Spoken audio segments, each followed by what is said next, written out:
Well, here's a story for World War II and history buffs. Perhaps the historic Wendover Airfield is known as the training ground for crews that dropped the atomic bombs on Japan during World War II. Now a big, or shall I say fat, addition has been made to the museum. New specialist Alex Cabrero made the trip to Wendover today to show us what it is.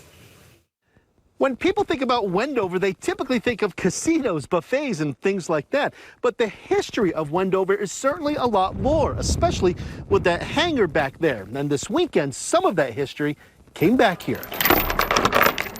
Inside this back room, in an airplane hangar with so much history, is now a part of what this place is all about. This is something we've been dreaming about for quite a while. For a museum director like Jim Peterson, it's a big deal. And be able to show the public what actually went on here. You see, Peterson runs the historic Wendover Airfield. It's where the crews who dropped the atomic bombs on Japan at the end of World War II trained. We're preserving this piece of history, which was critically important to ending the war. These are conventional detonators. And this new addition to the museum is a full-scale exact replica of the bomb known as Fat Man that hit Nagasaki, even down to the color. Anywhere there was a joint, they had to paint this tar kind of paint to keep it sealed so the sensor system would work properly.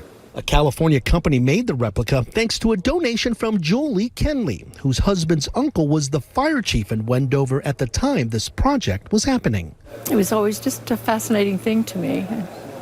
And the fact that so much history came out of Wendover Air Force Base is amazing. It's history many people feel should be preserved. And with this addition, it's become more of a place where people can see and feel that history instead of just read about it. Having the physical representation is going to make a whole lot of difference instead of just showing a drawing. So how do you see the bomb? Well, if you take the museum's big tour, they will show it to you now. It will also be on display for the public, anyone who comes here at the end of this summer or early fall. It is definitely something to see, and with the history here, something to experience. In Wendover, Alex Cabrero, KSL 5 News.